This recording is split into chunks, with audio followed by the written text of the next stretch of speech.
Hey, it's a golf weekend, man. 2 tournaments? Are you kidding me? Good evening, folks. Welcome to Last Minute Betting. Got all kinds of stuff to talk about. NBA Finals, NHL Finals, championships, WNBA,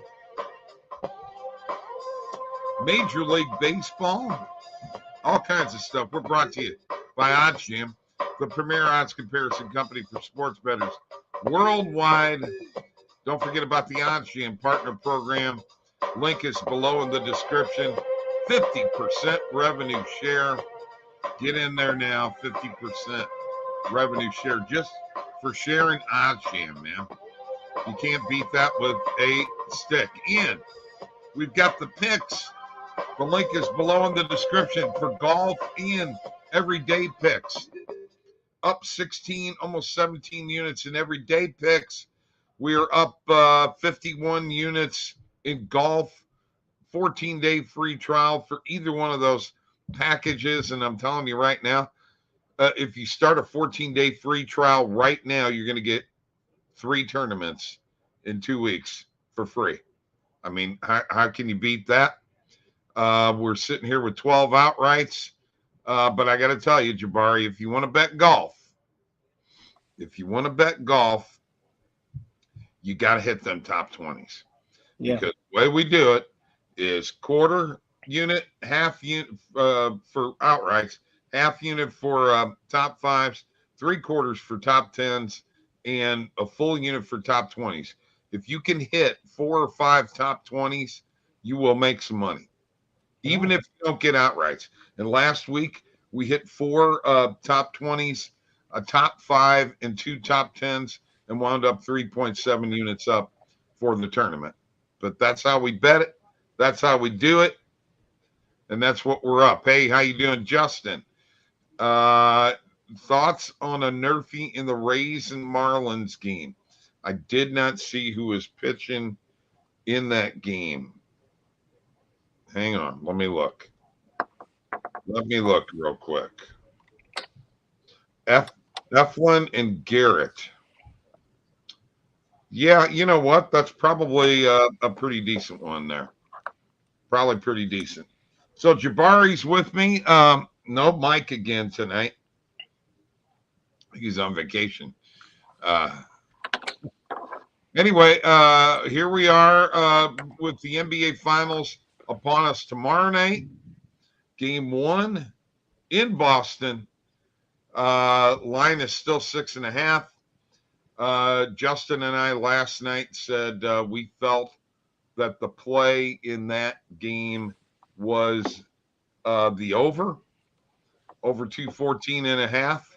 I believe that's probably the bet in that game. I like the over in that game. Beyond that, maybe Dallas plus 6.5. If you're going to bet a team, I don't expect Boston to blow them out, but you never know. Okay. Here's my question for you, Jabari.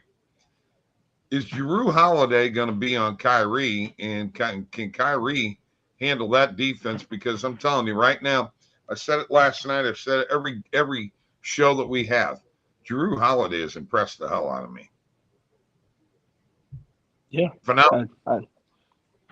He's always been phenomenal, right?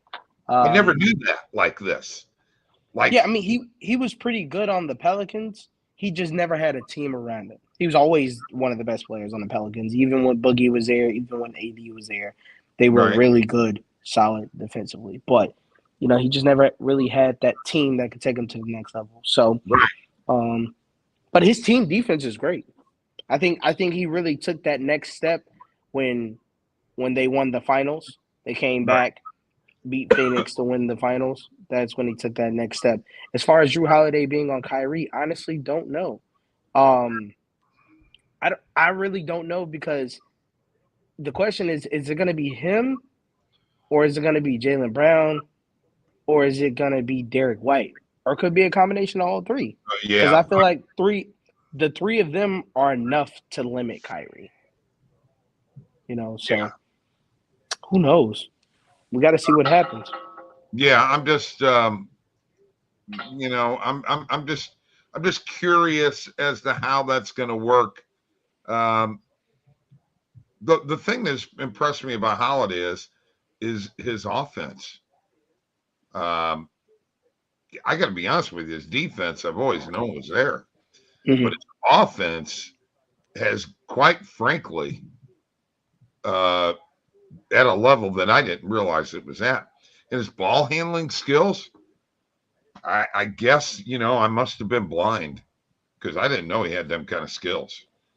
He's always been he's a good complete primary player. ball handler. Like he might be the most complete player or one of the most complete players in the NBA. I mean, when you take in all of his game, who out there has that kind of game?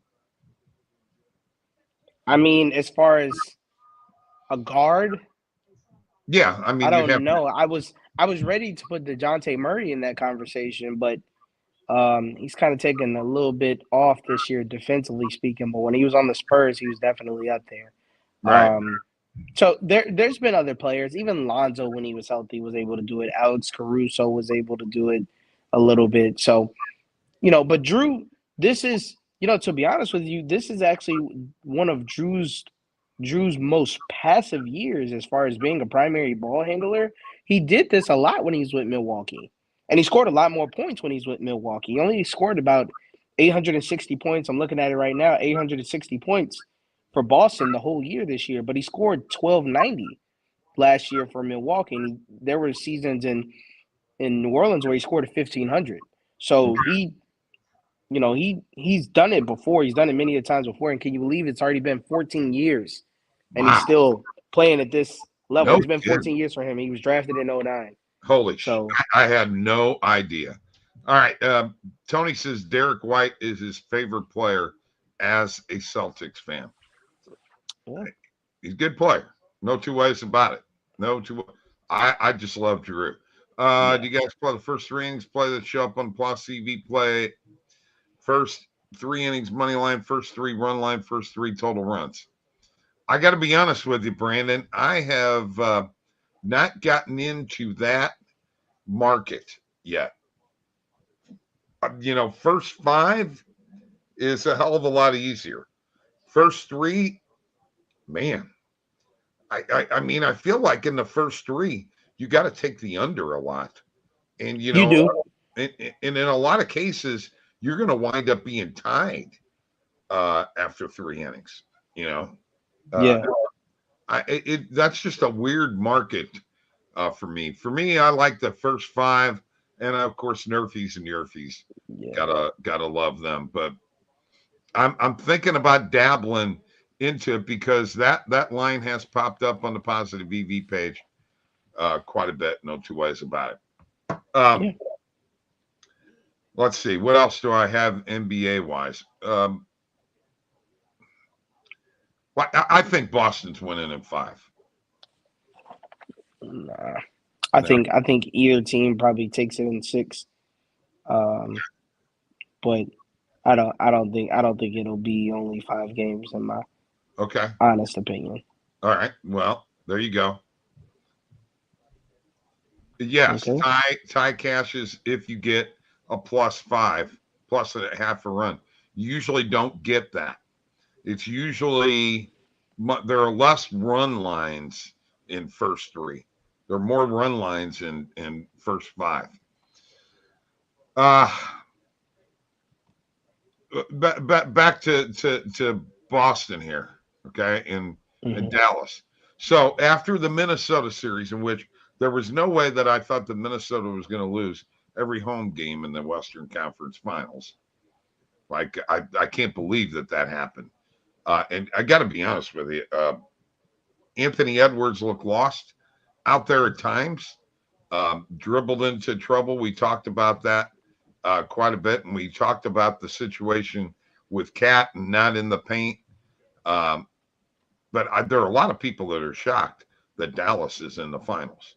And you got to be one of them because you are a pretty big proponent of the T-Wolves. all year long. Not just all year.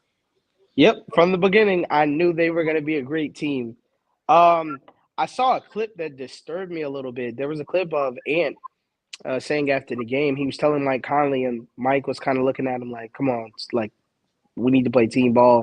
And Ant's like, bro, y'all are telling me to pass the ball. Stop passing the ball. Only pass the ball to me. Like, none of y'all are doing anything else with the ball. And that kind of scared me a little bit once I saw that after the fact, of course. But I was just kind of like, yeah, I mean, Ant has a point. Yes, you're kind of one of the only people that are scoring. The role players didn't really step up this series. But, I hope he can get out of that selfish mindset and kind of score a little bit more. I think Dallas has surprised me. Yeah. Because Dallas not only did it once with the Clippers. Okay, cool. We knew they were going to beat the Clippers. But then they come back. They pretty much should have 4-1'd OKC. There was one game they pretty much lost, and I disagree with it. But they pretty much should have 4-1'd OKC. Okay. But then for them to beat Minnesota in that fashion, they're battle tested, in my personal opinion. And I feel like they had a harder road to the finals than the Celtics did, by far. Oh, yeah. Well, everybody Dallas did a master class at the trade deadline. PJ and Daniel pretty much may get them a chip. Yeah. Very, very well could be. And let's face it, Luka upped his game, even his defensive game. His intensity improved. You remember a couple of years ago when, he was like, it was almost like he gave up, in the playoffs. He's changed his mindset and his attitude. And that's a big part of championship in any sport. And I was impressed with him, and I've never been a big Luka fan.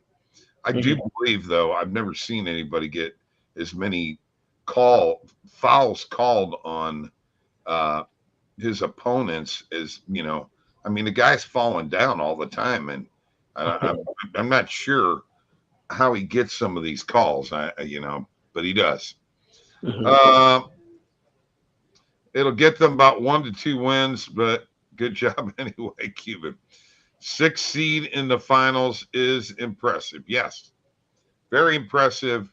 Luka and Kyrie, I can't wait for it to start. I'm ready for a St. Louis boy to win a championship, man. That's my connection to JT. I love the fact that he's from St. Louis. I understand where he came from and where he's gotten to. And I just think he's a good dude. And I'm rooting for him to win, I honestly don't think that you're going to be able to stop him and Jaylen Brown, and with Giroux in the mix, and, of course, Derek White. I just think that I think the Celtics have too much. It feels a little unfair. Yeah. Just a little bit. But, we said the same thing about the T-Wolves to an extent. And look how that panned out. Right. I know. Yep, that's true. Are you buying them, Tony? If they win it all, you're buying jerseys for everybody? You don't have to worry about buying them jerseys, so he's okay. You wouldn't take one? Unless it's a Luka jersey, no, I'm not taking one. He's not going to need to buy them. He's not going to need to buy them. Oh, you're saying the Celtics aren't going to win? Really? He's not gonna need to buy them. Are you serious? He's not going to need to buy them. All right. Now I'm going to tell you right now. I'm saving this. Save that. Segment, clip it. And I'm going to clip My name is Jabari. Tony will not have to buy a Celtics jersey for everybody at OddsJam because the Boston Celtics will not be winning a championship this year. Oh, and here comes Scotty Cobe. He's another Celtics fan. We got 2 Celtics fans out here, bro. Celtics in 7, says Scott. And 7 should scare you. If you're saying Celtics in 7 as a Celtics fan, it should scare you because that means it could go either way. Okay. Okay. All right. We're going to see. We're going to see. I just, I don't know. Look, I'm telling you right now, if Jason Tatum loses this championship this year, God himself cannot remove the drafts that I have in Twitter. I have them saved up. The minute he loses this chip, I'm releasing everything from behind those gates. Oh my God. You just don't understand how much slander I have for him. Because at that point, it's solidified. There's nothing anybody can tell me. If he has a great series and they win, I swear to God, I will never do it. What am I going to do if they win? If the Celtics win a championship, what will I do? I don't know. We'll figure it out. I'll do something. Tony says he can't watch anymore. He can't do it. You got to understand the depth of the Celtics, nation there. I mean, dude, you got some. Tony's a big Boston fan, big Boston fan. So we'll see. I'm rooting for JT, St. Louis boy. I'm just rooting for him to win.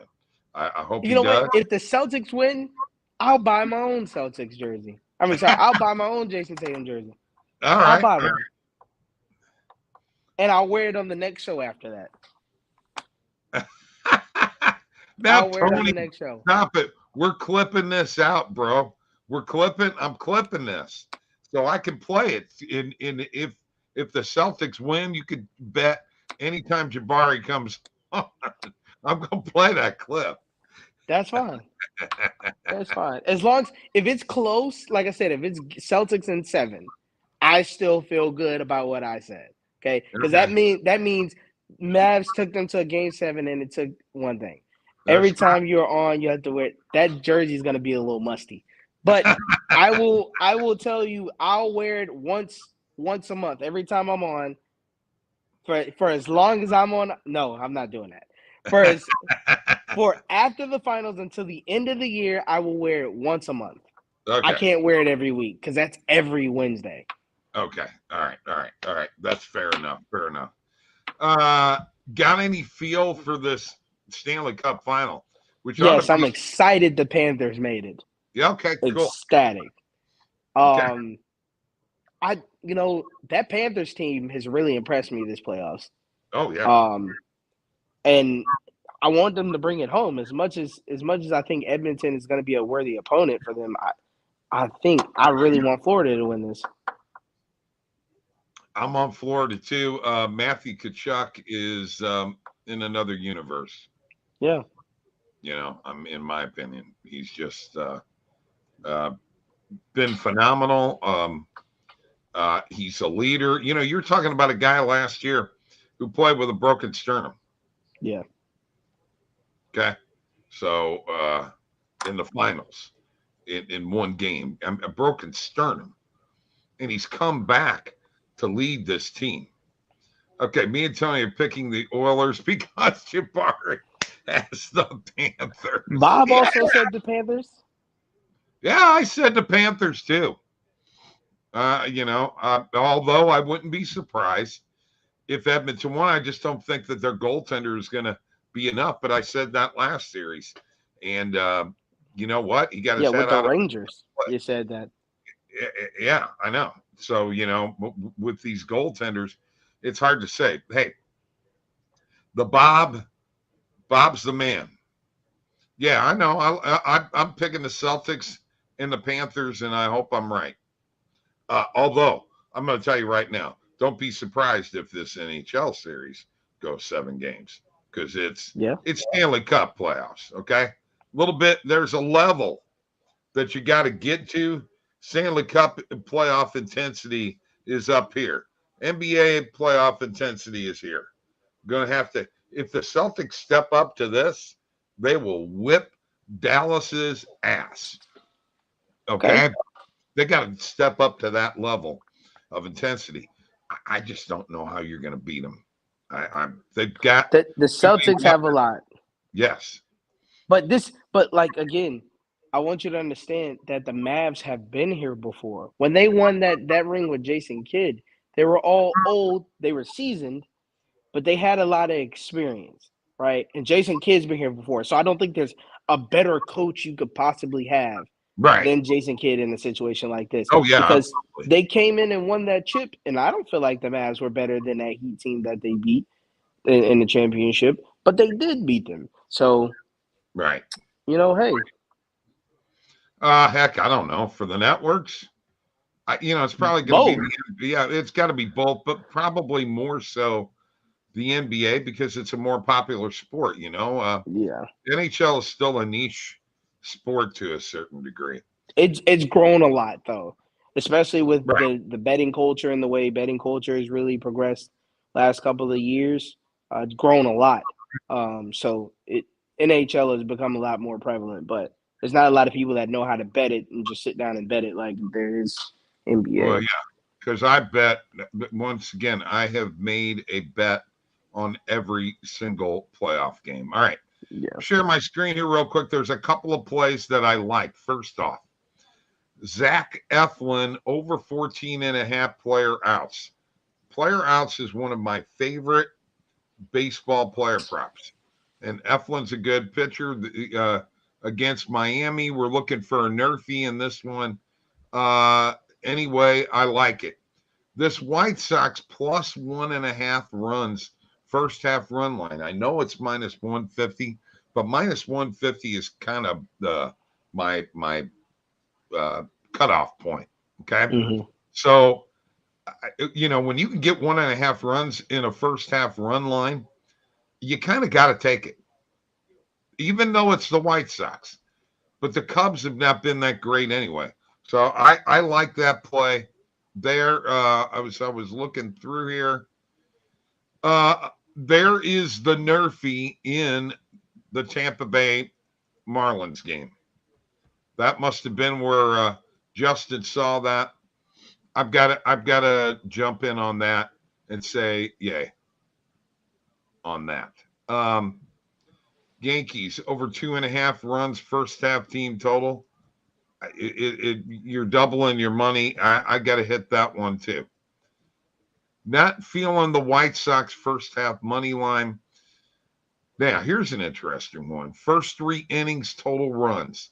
Let's test this theory, Brandon. Let's go ahead and see. I'm going to be honest with you. Although that says the over, I don't think it really goes over in my personal opinion. Because, Skeens, Paul Skeens is going to be on the mound, and he's going to be really hot. And I don't think Pittsburgh has the batting to really compete with what's his name's on the mound today. Damn, now I can't think of his name. Get it for you. Paxton.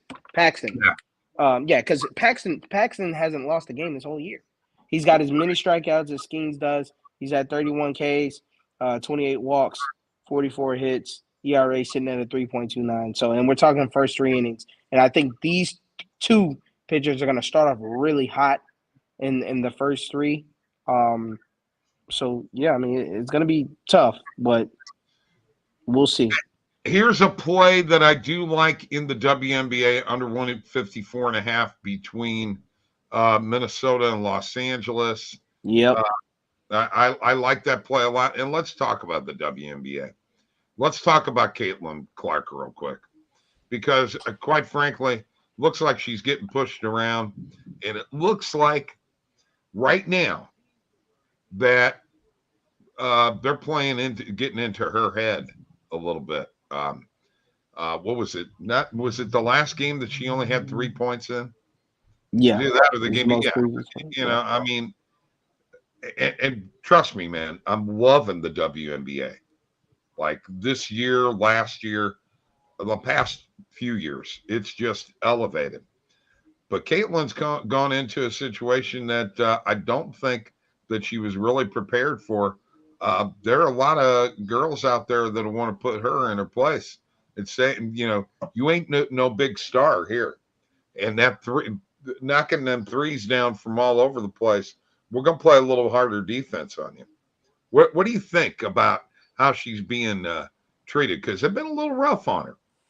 Not a little. They definitely pushed her around quite a bit, my personal opinion. So, yeah, I mean, we'll just have to see how she holds up.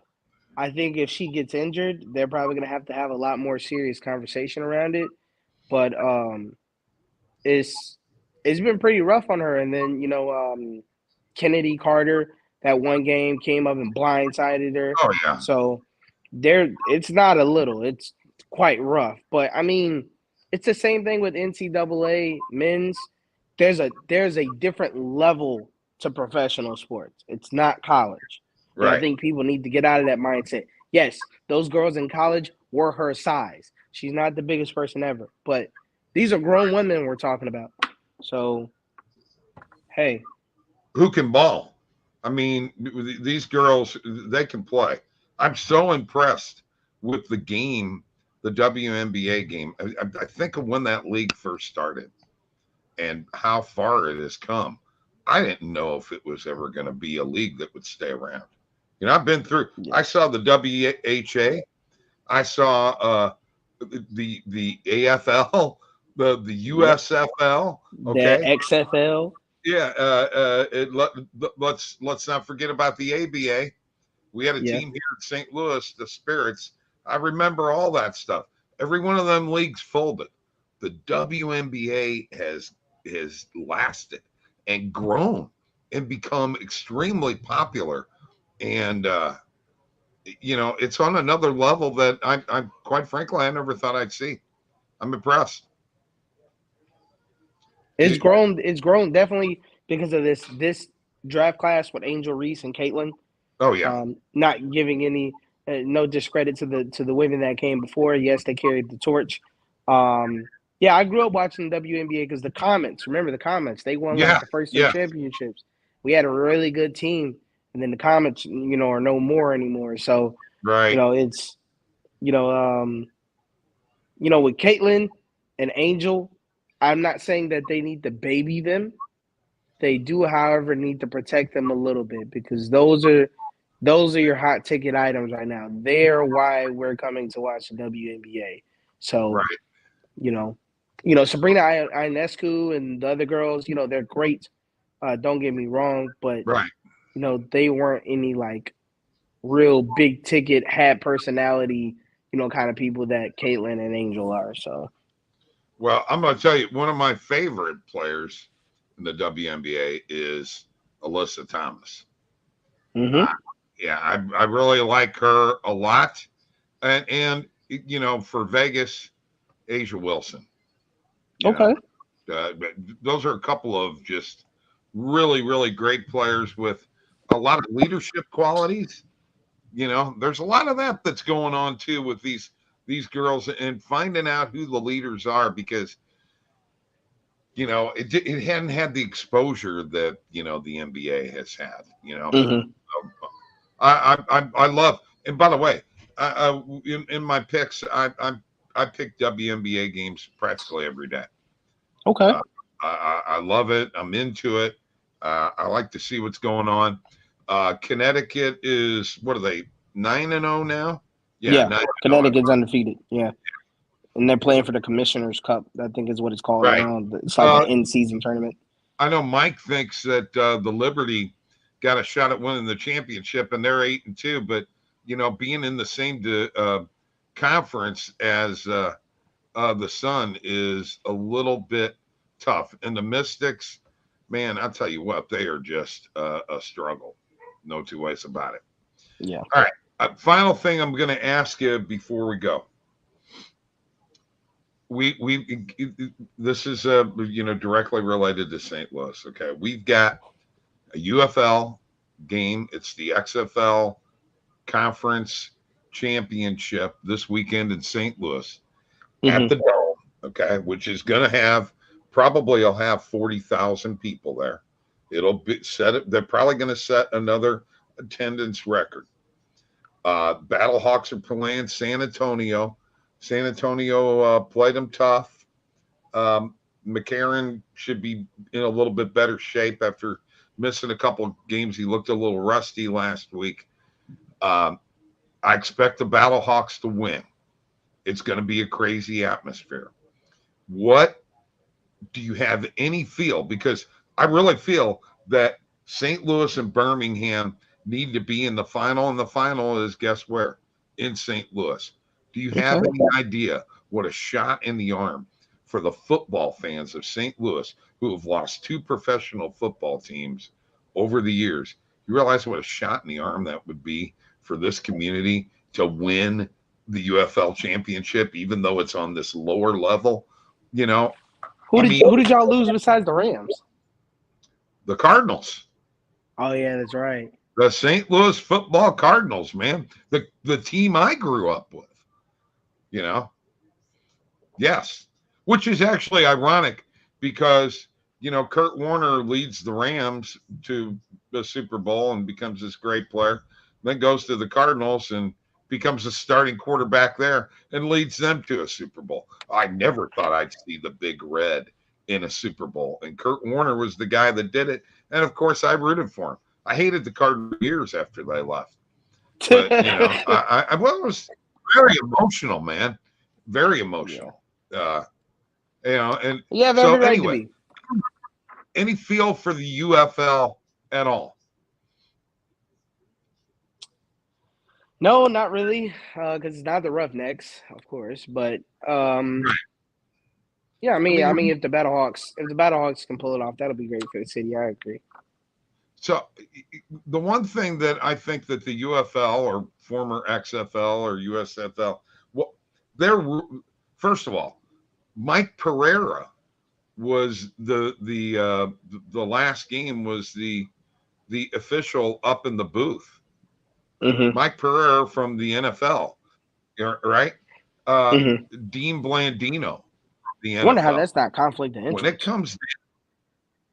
When it comes down to, you just don't realize how quick. If you haven't watched any UFL games, you don't realize how quick they make a decision. And whether a ball's turned over, whether it was a fumble, who recovered it.